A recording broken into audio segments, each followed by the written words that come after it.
समझ जाओ, सारा भार प्रभु अपने ऊपर ले लेंगे। वो एक बार जो सकृत शब्द आता है, एक बार जो कह दिया प्रभु मैं आपका, अब थोड़ा धुलाई सफाई हृदय की होगी, एकदम मंगल हो जाएगा। सच्ची कहते हैं, मान लो हमारी प्रार्थना, मान लो, क्यों में ना करो, प्रभु की चरण में हो जाओ। समय नहीं है, कोई नहीं बचा पाएगा, कोई मित्र नहीं, कोई यहाँ प्यार नहीं करता, एकमात्र प्रभु। बात मान लो, फिर पछताना पड़ेगा, आगे सतमार्ग बताने वाला नहीं मिलेगा, आगे सतमार्ग में सहयोग नहीं मिलेगा। अभी देख लो,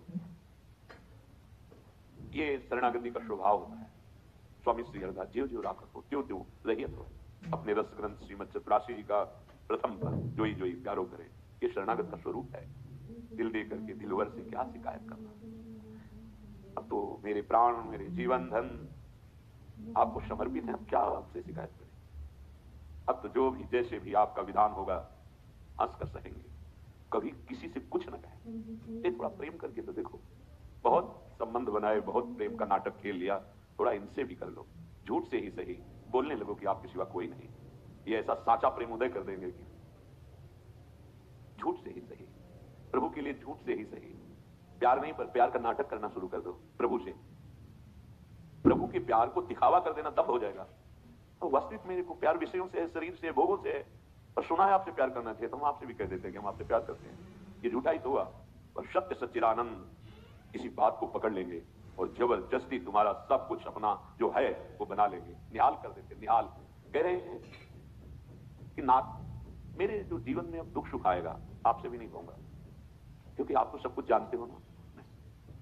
यदि आप बहुत अच्छे अच्छे पदार्थ दे रहे हो तो जय हो आपकी, भोग लगेगा, और नहीं दे रहे हो तो जय हो आप।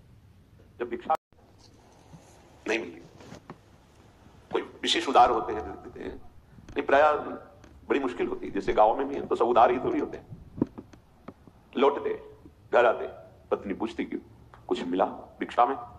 नहीं, तुलसी दल ठाकुर जी के चरणों में रख देते भोग के रूप में, और उसी को प्रसाद रूप में दिव्या में चरणामृत किसी से नहीं कहते। एक बार केवल भिक्षा के लिए 5 घर निकलते, कई कई दिन भूखे रहते, लेकिन नान्य आश्रय और न कोई शिकवा शिकायत प्रभु से भी। बलिहारी इनके एक दिन उनकी पत्नी ने कहा कि हम आप तो सह सकते हैं, बच्चे इनके प्राण निकल जाएंगे भूख से, कुछ तो उपाय करो। उनका हम क्या उपाय करें, हम भगवद आश्रित हैं, ब्रह्म ऋषि के कुल में जन्म हुआ है, तो हमारी वृत्ति है 5 घरों से मांग करके हम उपरोहित कर्म कर दे नहीं, जिससे हम जजमानों के यहाँ जाए। अब तो हमारे श्री कृष्ण बड़ी कृपा है उनकी। तो ऐसे भगवान भोग का कवल ले ही रहे, एकदम रुक गए, भगवान की आंखें भर आई। रुक्मिणी जी बहुत प्रेमी है प्रभु की दृष्टि से, ऐसी दशा तो किसी भक्त के दुख पे होती है। हमारे प्रीतम की ये दशा, कोई भक्त संकट पे है। कहा प्रभु अब आप छुपाइएगा नहीं, आपके मुख को जो जो करके ही हम जीती हैं, तो हमें आपके हर चेष्टा को पता है। इस समय आप दुख से दुखी हैं किसी भक्त के। उनका सही कहा आपने। मेरा एक प्राण प्रिय मित्र और भक्त है सुदामा, कई दिनों से भोजन नहीं मिला, और मैं 56 भोग पाऊं तो मेरे अंदर कवल जा नहीं रहा। तो उनका प्रभु आप इतनी बात, आप हमारे स्वरूप को जानते हैं कि मैं महालक्ष्मी का स्वरूप हूं, आप इशारा कर दीजिए तो त्रिभुवन की राजलक्ष्मी नई सृष्टि कर दूं, आप दुखी क्यों हो रहे हैं?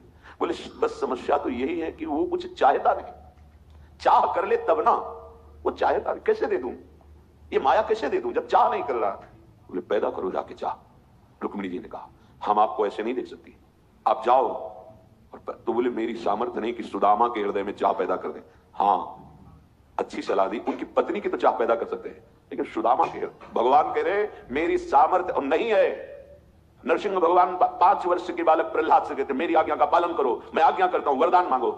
स्वामी की आज्ञा अक्षरशः पालन की जाती है। प्रहलाद जी ने कहा प्रभु अवश्य, मैं एक वरदान मांगता हूं कि मेरे हृदय में कोई मांगने की इच्छा ही ना। ये आज्ञा का भी पालन हो गया और भक्ति की स्थिति भी जाग, भगवान भी है उसके हृदय में, क्योंकि भगवान से बढ़कर उनका नाम उसके हृदय में विराजमान। समझो, आप समझो, भक्ति के स्वरूप को समझो। भगवान भिक्षुक के रूप में अपने भक्त के घर जाते हैं। भिक्षाम देहि, अतिथि धर्म का ज्ञान रखने वाली महाभागवत सुदामा जी की पत्नी सुशीला, ऐसा कुछ नाम, निकली और उनका क्षमा कीजिएगा, हमारे घर में जनना शौच चल रहा है। जनना शौच जन्म बालक का होता है तब उसे माना, मरना शौच और जनना शौच होता है। ठीक है हम 10 दिन बाद आ जाएंगे। बोल मत आना। क्यों? क्योंकि ऐसा बालक का जन्म हुआ है कि जीवन में हम कभी पवित्र नहीं हो सकते। ऐसा तो हमने सुना ही नहीं। बोले सुन लो, हमारे यहां दरिद्र रूपी बालक जन्मा है, अर्थात हमारे यहाँ एक कण भी नहीं जो मैं आपको दे सकूं, कभी होगा ऐसी भी संभावना नहीं, इसलिए आप कभी मत आना। तो उनका मैं भिक्षा करता रहता हूं, मुझे पता चला है कि तुम्हारे पति सुदामा के मित्र हैं भगवान द्वारिकाधीश। अगर एक बार ये तुम्हारे पति चले जाएं तो ये सब नष्ट हो जाएगी, दरिद्रता, और आप सुखपूर्वक जी सकेंगे। अच्छा अब हम चलते हैं। सुदामा जी घर पधारे। प्राय ऐसा कि नहीं मिलती, लोग दरवाजा बंद कर लेते थे। बड़ा विचित्र कसौटी होती है भगवान की ऊंचाई पर, जो भक्ति की चरम सीमा है। देखो ना, प्रहलाद जी को आग में जलाना, विष पिलाना, ये सब, पर वो सामर्थ्य ऐसी, आप डरना नहीं। जो जितना बड़ा योद्धा होता है वैसे ही उसके सामने विपक्ष रखा जाता है। आप लोग इतने बड़े योद्धा नहीं है कि आप डरे, आपको डरने की जरूरत नहीं है कि भगवान ऐसी परीक्षा लेंगे। सामर्थ्य अपने भक्तों की दर्शन कराते, नहीं तो हम उनके कैसे गुण गाते। सुदामा जी की पत्नी ने कहा कि कोई एक भिक्षुक आया था, वो बोला कि द्वारिकाधीश आपके मित्र हैं? उनका मित्र का प्राण है, जीवन है, आत्मा है, सर्वस्व है वो तो। फिर भी आपकी गरीबी उनको पता है। आप जाओ, एक बार जाओ, कुछ दे देंगे तो बच्चों का पोषण हो जाए। कभी नहीं जाऊंगा, इस बात के लिए तो कभी नहीं जाऊंगा, उनसे भी नहीं कहूंगा, नहीं नहीं, ये कभी नहीं। बहुत प्रवीण थी सुशीला जी। उन्होंने कहा कि यदि आप दर्शन के निमित्त, उन्होंने सोचा जाएंगे तो कुछ ना कुछ तो दे ही देंगे, दर्शन के निमित्त। हाँ, ये सलाह तो बहुत दिन से, पर हम समझ रहे थे कि कभी वो संकेत करे तो तेरे मुख से संकेत कर, पक्का दर्शन के लिए तो जाओ, पर कभी कुछ कहूंगा नहीं उनसे। हम मत कहना, पर अपने प्राण प्रिय मित्र के पास जाऊं तो कुछ तो भेंट चाहिए। गुरु के पास, मित्र के पास, बेटी के, हाँ ऐसे कुछ, भगवान के मंदिर में कुछ पत्रम पुष्पम फलम, कुछ तो। घर में ही नहीं तो कहां से दें आपको। आप ऐसा करो, एक थी जो थोड़ा प्यार करती, उनके पास चले जाओ और आप कहो कि हमें अत्यंत आवश्यक है। तो सुदामा जी ने कहा हमारा तो एक ही नियम है, एक बार चले गए दोबारा। उनकी पत्नी गई और उनसे कहा सखी कभी ऐसा अवसर मिला तो वापस कर देंगे आपको, कुछ हमें दे दो, हमारे पति द्वारिकाधीश उनके मित्र हैं, मिलने जा रहे हैं।